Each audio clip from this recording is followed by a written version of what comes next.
All right. Hey, everybody. Welcome to WebSockets. By the end of this, I hope that you will be able to um, make like a real-time chat room kind of thing using Socket.io. So let's talk about what sockets are.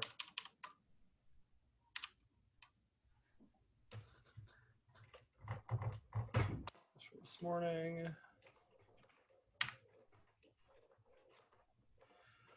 All right, so we're used to HTTP.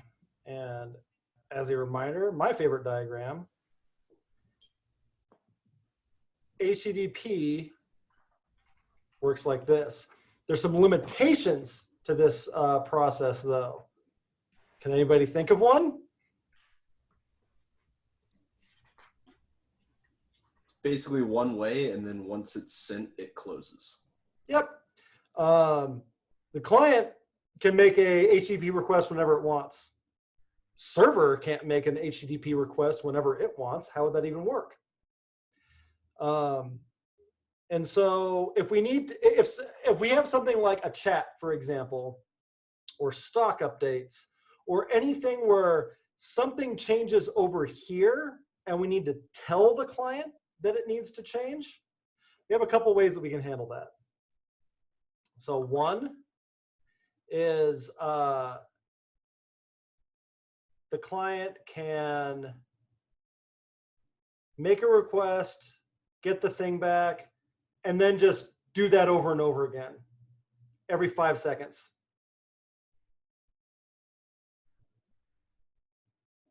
So you can just set up an interval or something that makes the page refresh every 5 seconds. Or you set up an interval that does a fetch request to an API or something every 5 seconds or 1 second or whatever. This is called polling. The second way you can do this, and this is how we did this before sockets, is called long polling. And it's actually pretty ingenious. The way a long poll works is client makes a request to the server and the server doesn't answer it. This times out after a while. It's different on every browser, but it's like every request will time out 60 seconds, somewhere in that neighborhood. If it doesn't get a response by then, it just assumes it's not getting one. This creates a really cool opportunity for a server to initiate something. If we just always have one of these open, the server can ignore it, and then whenever that closes, we just make another one. And that times out, and we make another one. Cool, well now the server has something to say, so it responds. And then the client opens up another one immediately. This is another way that we can solve this problem. The third way is with sockets. So sockets are lower than HTTP. So if this whole thing is an HTTP request response cycle, there's a thing called TCP that's the individual protocol that like each leg of that cycle is happening in. Sockets communicate over TCP. So our server can send as many TCP requests as it wants, as long as it has an open socket. So a way to visualize this would be, these guys have like a little tunnel and everybody can send stuff in either direction as often as they want, as long as that tunnel is open. That's a socket. Ask me questions about that.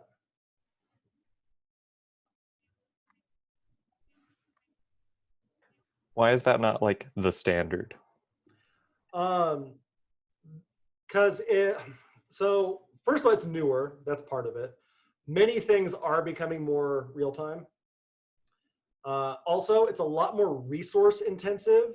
Honestly, on both sides, but especially the server. And so if you're setting up an API, setting up a real-time API is basically always going to be more expensive to operate There's lots of things that don't need it, where like the data doesn't change. There's no need for it to be real time. It's fussy. So I mentioned that anybody can send anything in any direction as long as that socket is open. Well, that socket can close for all kinds of goofy ass fucking reasons. And so like they're a little bit more temperamental in that regard. And they're like just a little bit harder to wrap your head around. So devs have easier options and don't want to learn how sockets work. So that's what they do. There's some reasons. So you mentioned like chat rooms kind of being an obvious application of this. Mhm. Would like, I don't know, like MMOs be kind of in the same camp? Oh yeah. Anything Like any where the server multiplayer? needs to be able to initiate communication, sockets they're kind of your choice, other than polling or long polling. And these accomplish the same thing in a way grosser way. So you're and also coincidentally, if you use a library like we're going to use today, and you're using a browser that doesn't support sockets, it usually falls back to these methods in this order.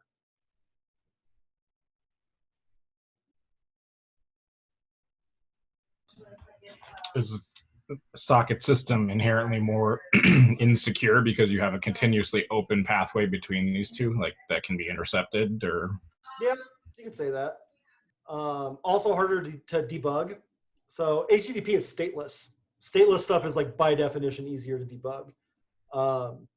When you have something like this, what order did these things happen into? I don't know. Can be hard to figure out.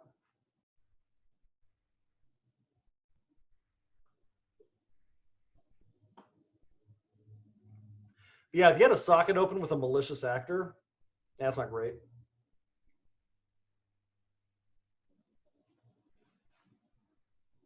Other questions about what sockets are?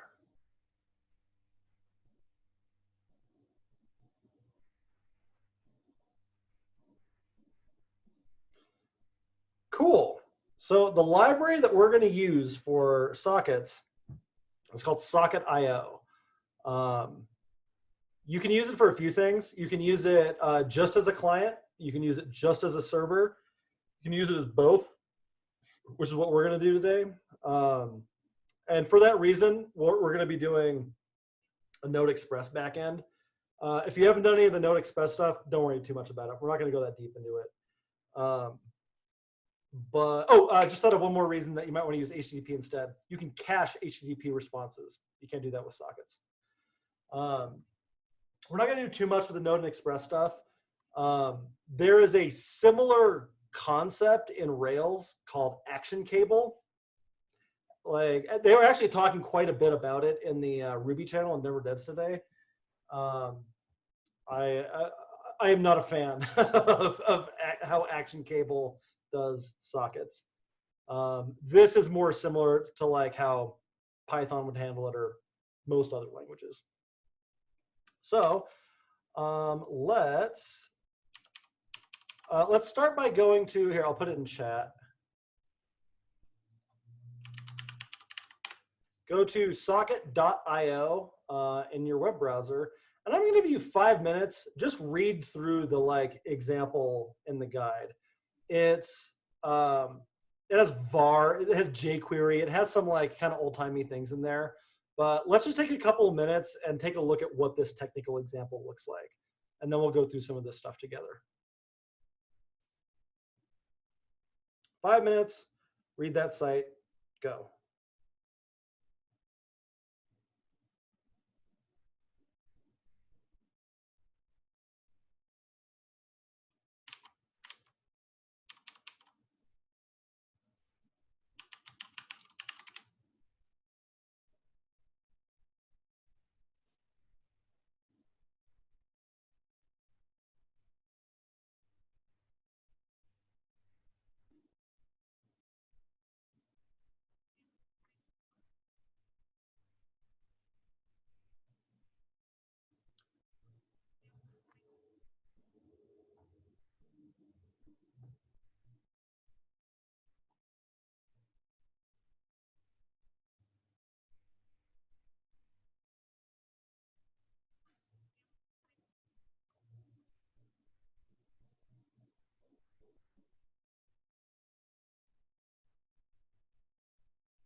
take another minute.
All right, pencils down.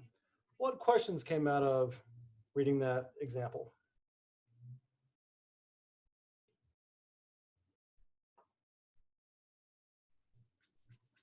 I mean, it's fucking rad that the like get up and go hello world example is like, hey, make a small chat room. Right? And it's like a couple lines. Yeah, it's not a lot. I'll preface this with parody. Could you use this to do like an untracked, uncharted chat app? Mhm. Damn, dangerous. Totally. What else?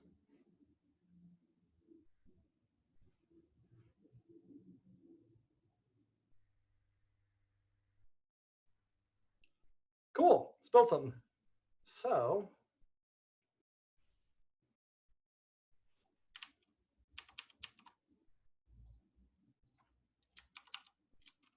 let's see.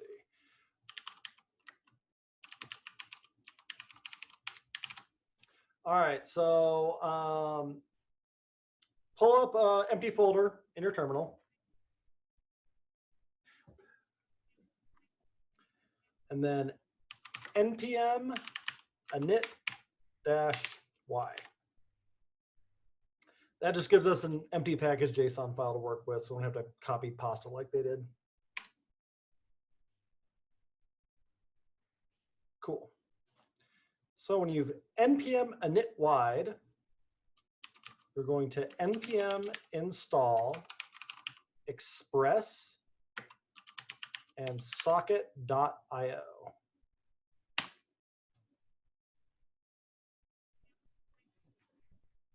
Cool.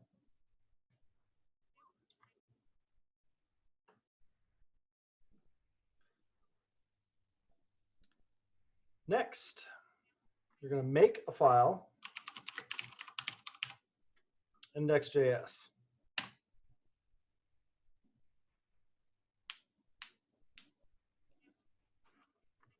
And then we're going to go into that file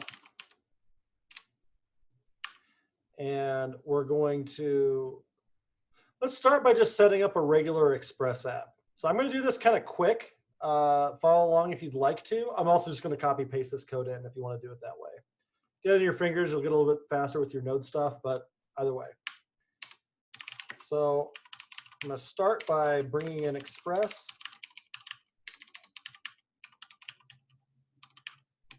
I'm going to make an app out of it. I'm going to have it listen on port 3000. We can even set up a little get route if we want.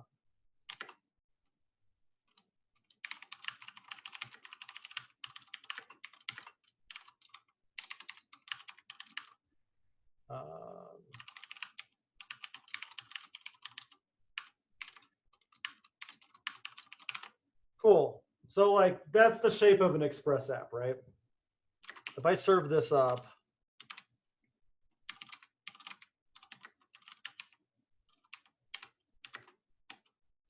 oops.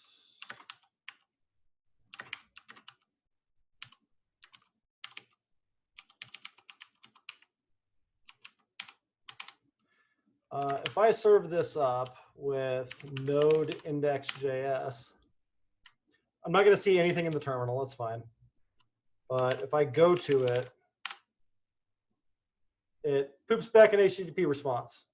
Dope. So what we want to do, though, is very slightly different. What we're going to do instead is we're going to use Node's HTTP module.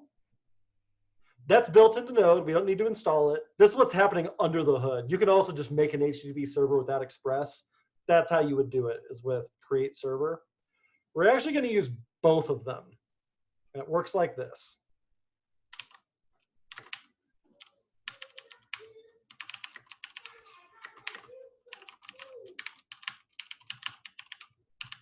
So we're going to bring in the HTTP module, and we're going to pass app into it. Oops, HTTP.create server, sorry.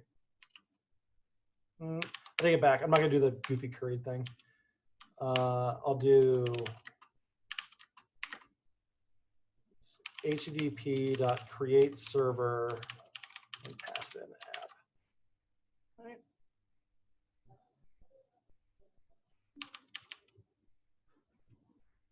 Nope, I did this wrong.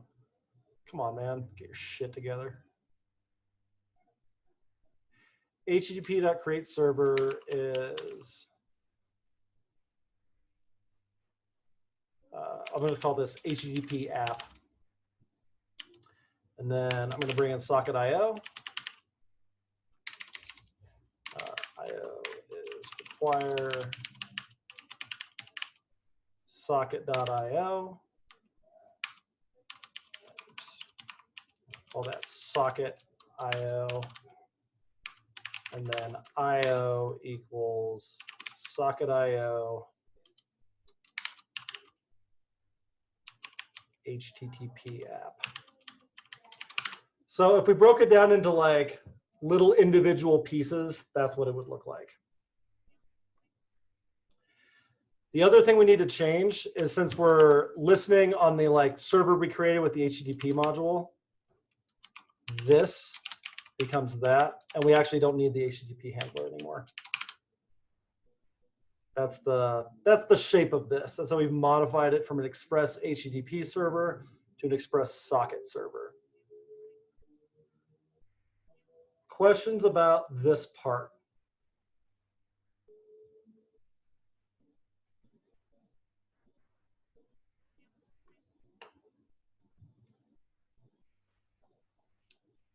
All right, I said I'd give you the code for this.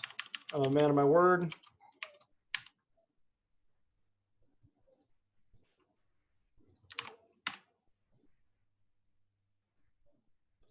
There's the code. You can put it in your Next.js if you'd like.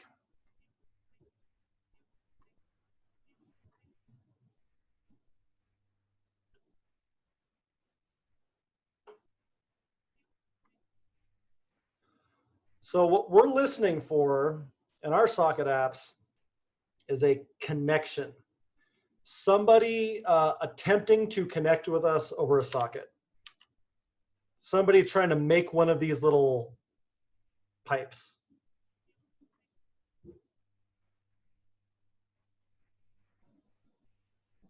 That's a connection. It's an event, basically. So what we want to do is say io.on connection. And then the thing that's going to get passed into the callback for this is the socket that we use on our connections. That's the tunnel.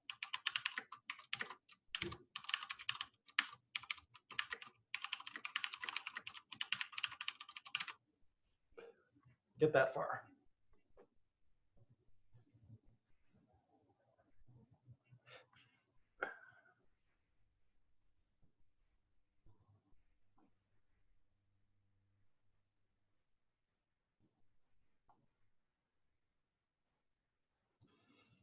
So the big idea is that we're listening for events on the socket, not socket.io. This IO thing is like, that's what sets up our socket when somebody asks for one. The thing that we want to do with it is listen on that socket for whatever. And like they have chat space message here. You can also do that with regular events. We just don't tell you about it. It's any string can be an event.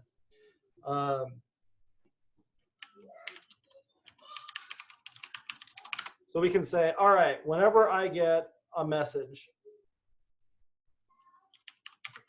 take that message, do something with it. So in our case, for right now, let's have a console log whenever someone connects. And then another one that just logs a message.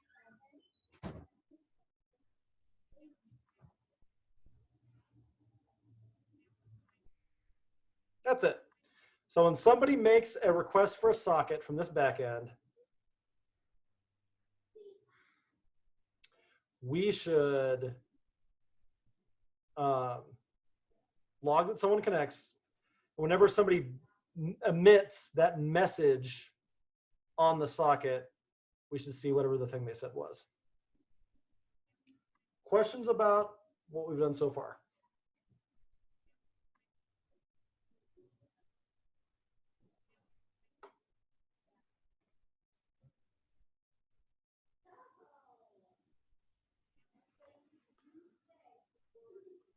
Nothing too wild yet.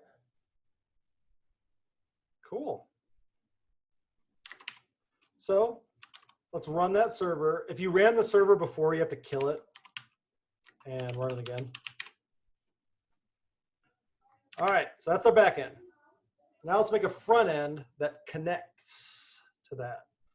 So we're going to make an index.html, and we're going to make an app.js.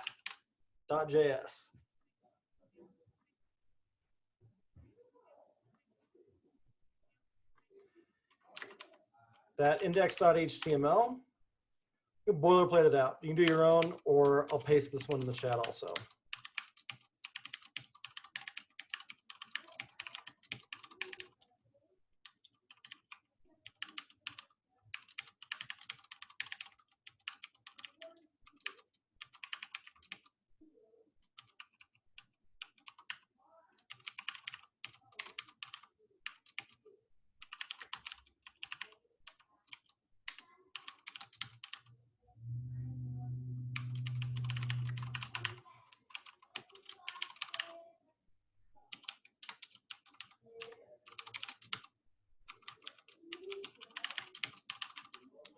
And let's put a form in here. And we'll give it an input.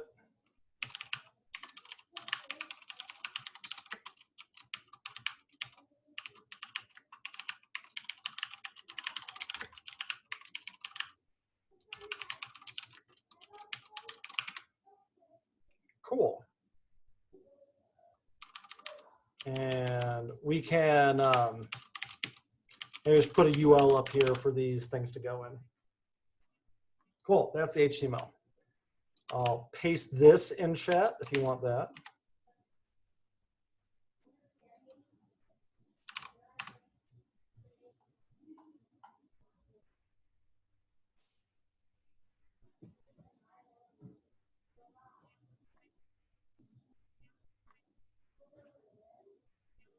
Cool.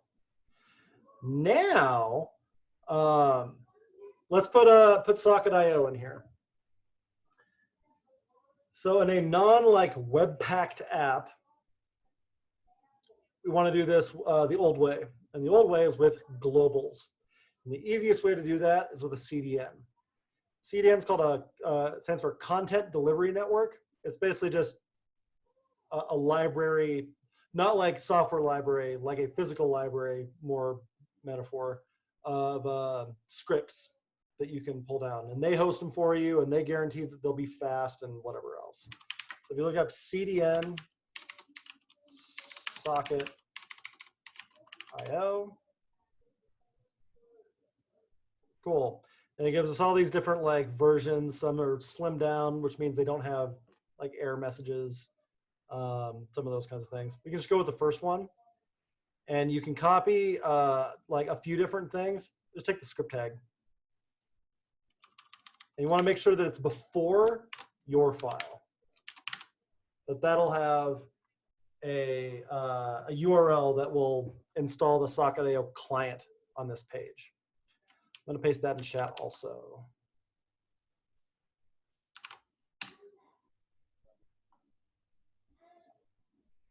Again, make sure that it goes before your app.js.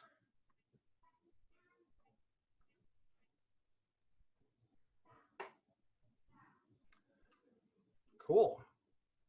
So if we go to our app.js file, this gives us a function called IO that came in with that script. This is why this is called a globals approach. That is just globally available now. So the thing that we pass into IO is the address of our socket server. So ours is running on localhost 3000, but it wouldn't be HTTP localhost 3000 because we're not using localhost. Anybody know what it is?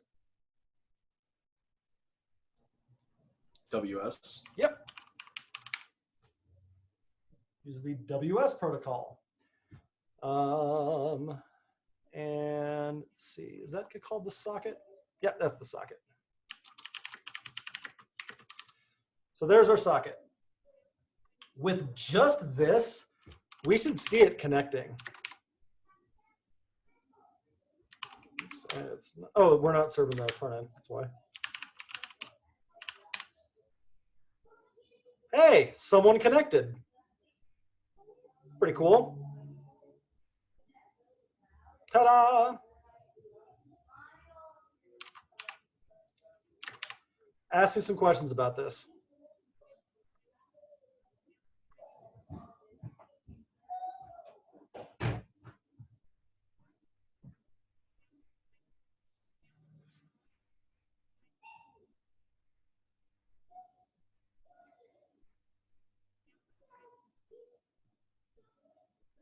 Cool. So now that I have this socket, I want to send that message across the socket every time that form submits. So I can grab the form.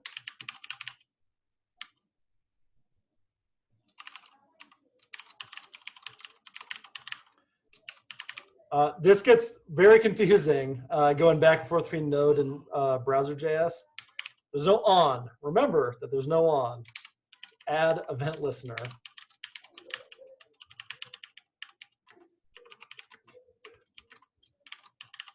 Like always, we want to prevent default behavior. And then we want to emit something from that socket. So this is effectively just an event. The one we're listening for is message. We can have all kinds of different things if we want to. And anybody who's listening for that will be able to do something about it. So I can say, all right, I would like to emit a message.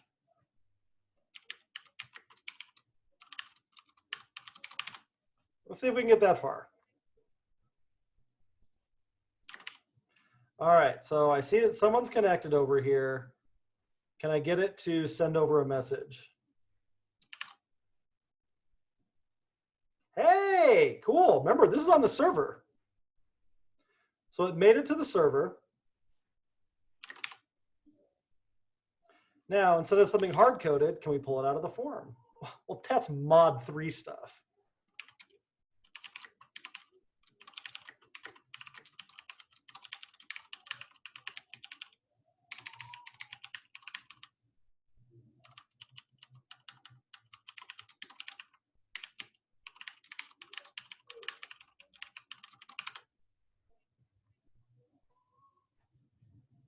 All right, So if I do that, can I see that back on my thing?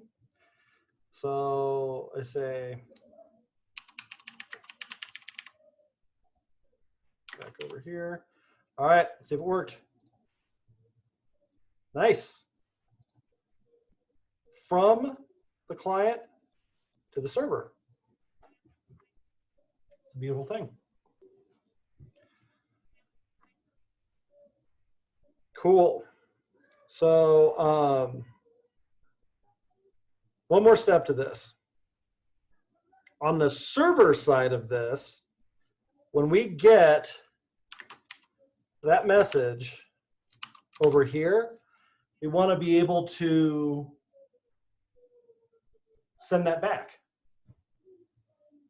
Like there's a whole bunch of people that are on this same socket.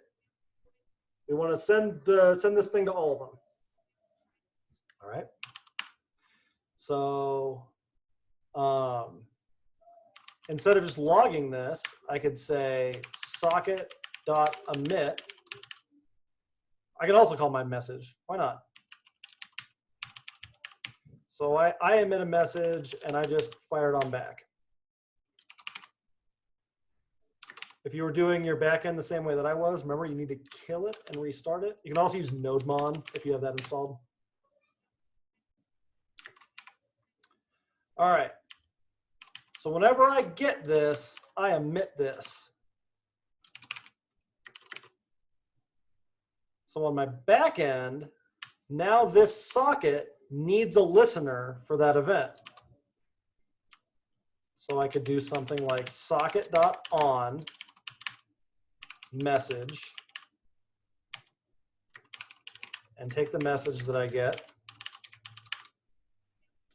And let's say I make an LI and just append it to that UL that I made earlier.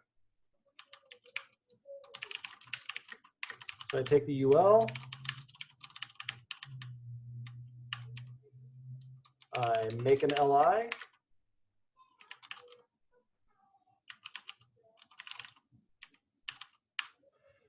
I set the text content of it to the message that I got sent, and I append it to the UL.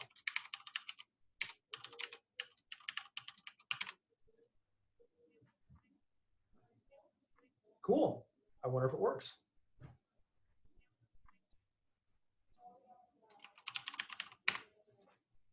Neat. That round tripped from the thing. All right, who gives a shit? We could do that stuff in like mod 2. What's so special about this? What's so special about it is that if I set up a couple of these,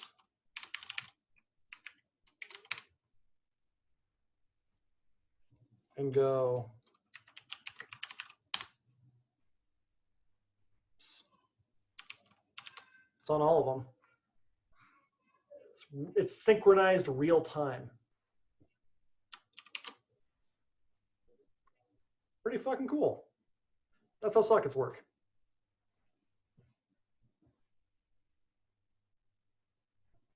Ask me some questions about them. So what's the WS protocol used for exactly? WebSockets. Only sockets? Only sockets.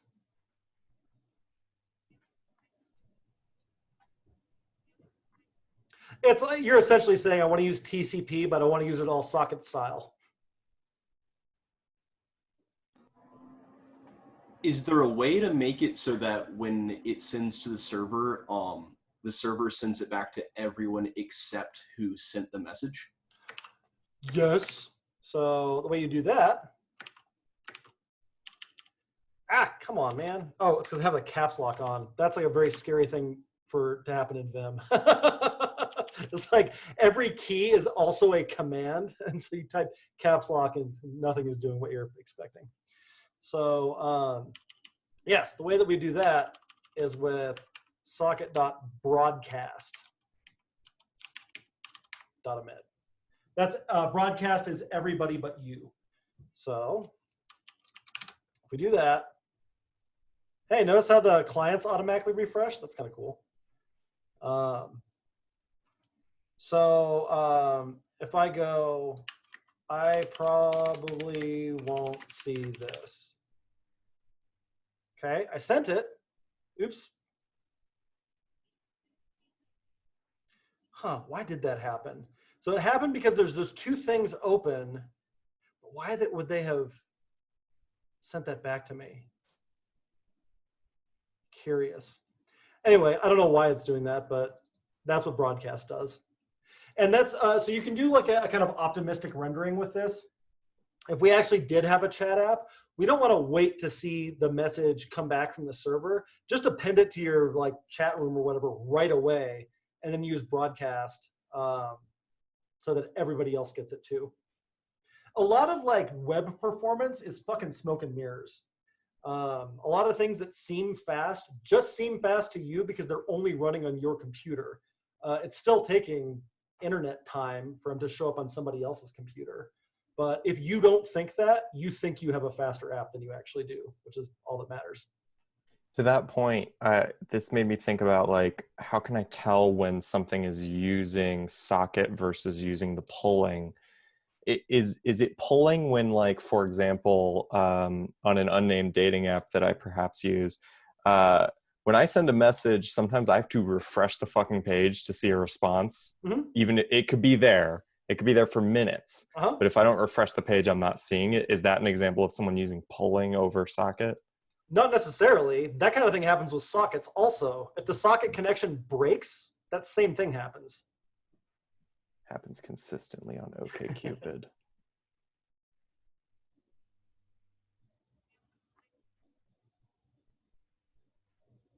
Keep telling them that, Ben. Oh no.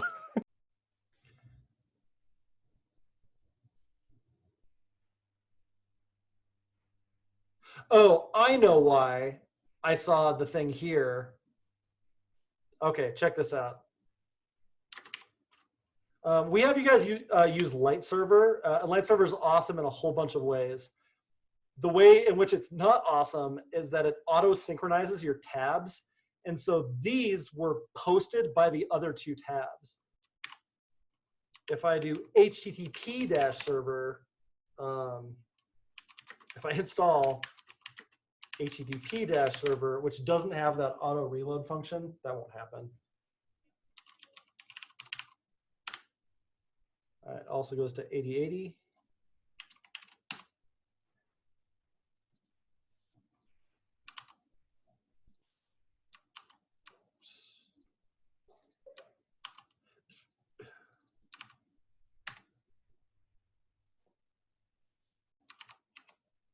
All right.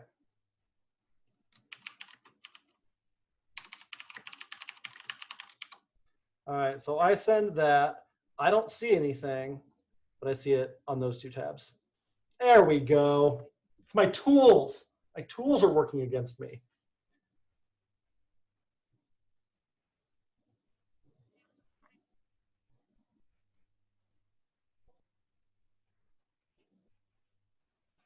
Some other cool things that Socket has.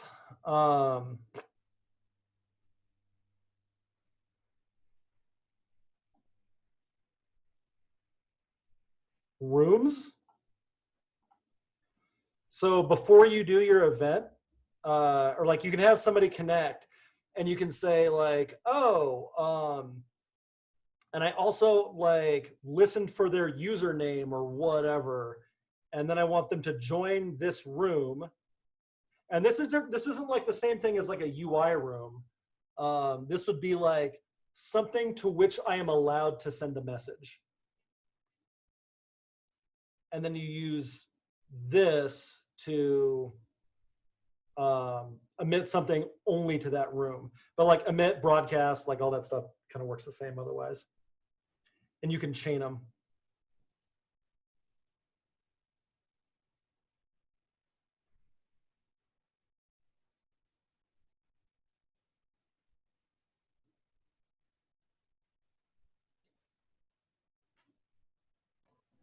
So like if you were trying to make like a bunch of different rooms that each room is its own like chat room, Mhm. you would have all of those go to like the same socket, and then you would create rooms from that and assign people. Correct. Oh. One of the biggest like ahas about sockets is that with HTTP, we use endpoints. There's no endpoints in WebSockets. It's all just that one socket. If we need to only send something somewhere, we use those event names to clarify that.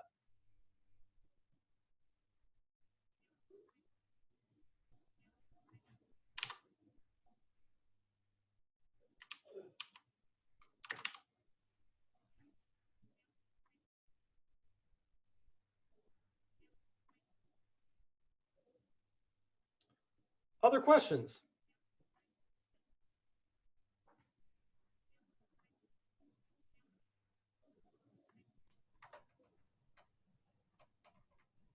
So What you was don't really. Oh, go ahead. Go ahead, Jay. Just what was the purpose of the CDN? So since we're just doing a vanilla app here, we don't want to like npm install stuff on our client. We still need a way to use the Socket.io client library. So that just makes it globally available for us so that I can do that line. Otherwise, if you try to run that without doing the CDN, it goes, what the fuck is IO?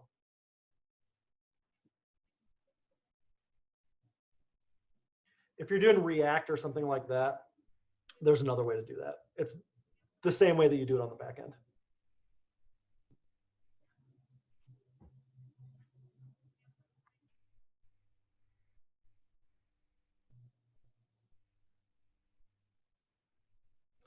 Somebody else had a question. I forgot it. Good. I just saw you like processing. I was like watching you buffer.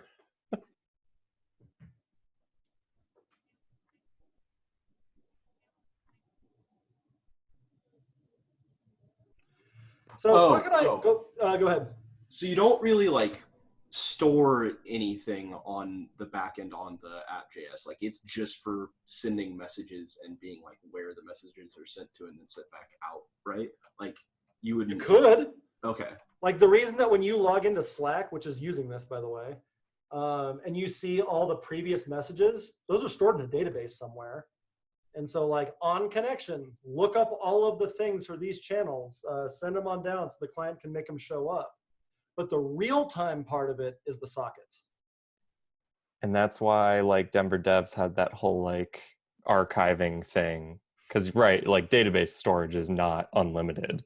Right. At a certain point, they're like, yo, you can't just keep storing your messages for a Well, couple years. like that's a little bit different. They did store them. You have the entire history of Denver devs right now, including all 85,000 messages I've sent in the last year, apparently. And so they do store all those things, but they're like strong arm is, hey, if you want to see anything past the last 10,000, you got to pay up, see?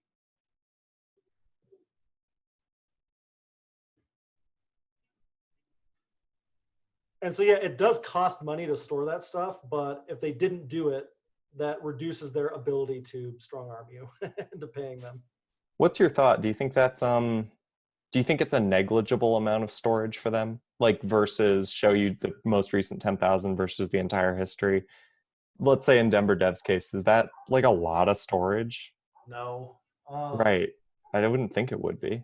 It's like strings, isn't it? Like Yeah, it's not much. Especially since if you're not on a paid plan, how I would handle that is you take like a lot of those old messages and you probably do it in big chunks and you put them on like a slow storage. So Amazon RDS, here we can look it up.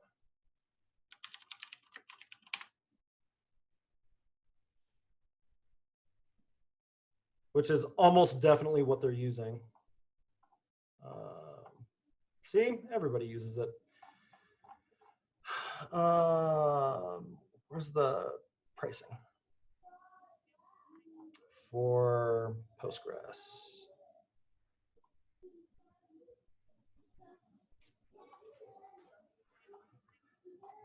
Okay, so these are standard instances. Memory optimized instances, and let's see, those are all for time though. Oh, I see, but they're fixed sizes. I get it. It's kind of new. They used to, I'm looking for the, here we go, backup storage.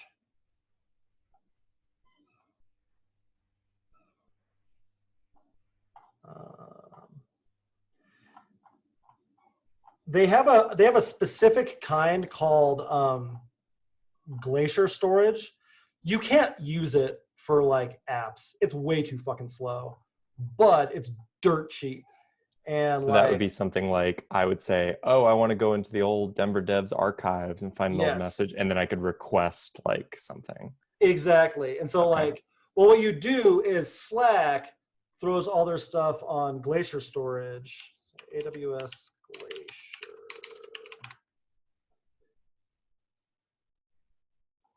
Oh, it's S3. That makes more sense. Pricing. Because I remember Something Awful used to do forum archives where it was like anything older than a decade, you'd have to pay extra to see. Right.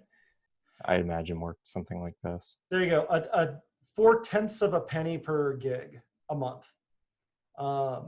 And so you take all those messages and you throw them on S3 Glacier, and they cost some money to get out. These are like how quickly you need it.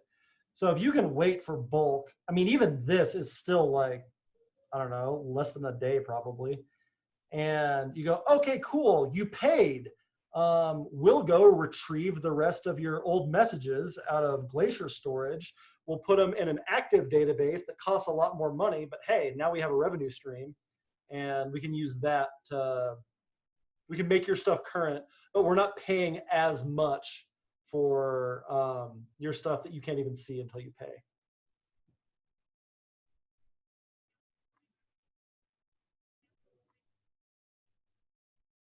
Yeah, if you have like 200 gigabytes that you just want to archive somewhere, you don't think you're going to use it very much, but you don't want it to go away. You want somebody else to worry about keeping the hard drives alive and that kind of stuff. S3 Glacier's what you want. And like there's an equivalent Google one and stuff too.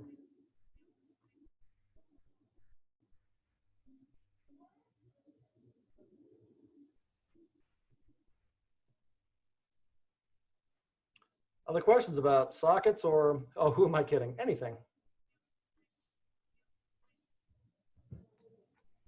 So I've been mostly using the WebSockets npm package. Do you know like the differences between Socket and IO and that? All of them wrap the exact same stuff. So they even that's what it looks like in the introduction up here. If we weren't using this, if we were just writing vanilla JavaScript, it would look like this. This is like the fetch version of it, and like what we just did is the Axios version of it. There are some advantages to this. Like this is a way nicer API than that is. Like to me, the naked WebSocket stuff feels a lot like what fetch requests used to be like. So the thing before fetch was called XHR. It's still what's happening under the hood. And what they look like is kind of fucking gnarly. Let's see, XHR. So to make a fetch request once upon a time, you would make a new instance of this. You would add an event listener to the load event. You would open this, and this isn't even the entire thing. You'd also have to, after you send it, you also have to close the request. It felt very like low level and manual. Fetch basically just wraps all of this, and that's kind of what Socket.io feels like to me. Oh yeah, and then the responses, they had these really opaque codes. Let me see if I can find one. XHR. It's like a XHR status.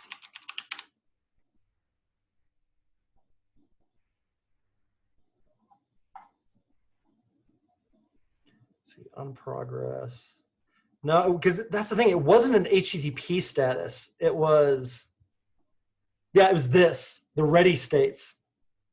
If XHR ready state is 4, then you know it's, oh God, it was so bad. People hated doing asynchronous data requests because like this is how they had to do it. Thank God for modern JavaScript.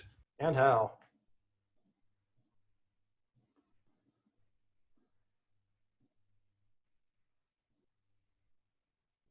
What else?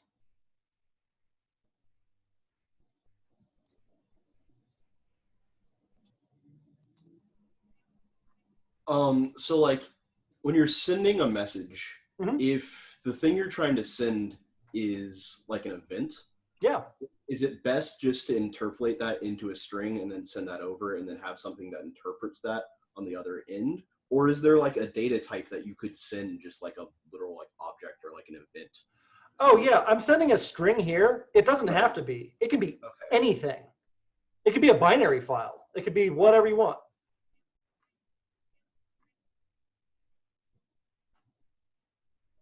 So yeah, you can send an object that has your username and your permissions level and like whatever else. So when I've been doing that, it's been coming back on the other end just as object. Is that because I'm doing it incorrectly? Yes. Probably. Okay. So, all right, let's say I change this to, or my backend.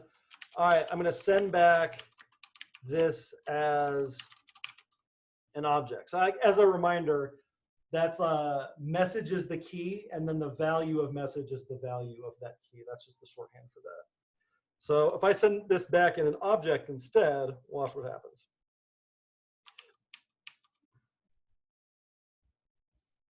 Object, object. And the reason why is because I got back an object and I'm trying to display it as a string. JavaScript doesn't know how to do that. And so it says object. So an object of the type object is what it shows. So what I need to do instead is say which thing on the object I want to show up. And so I could do that with, how about I do it with destructuring? I just destructure that out.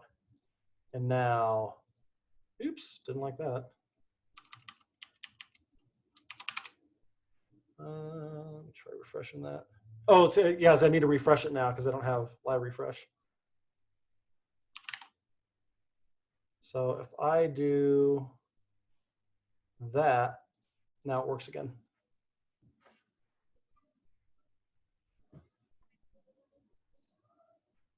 Good question. Anything else?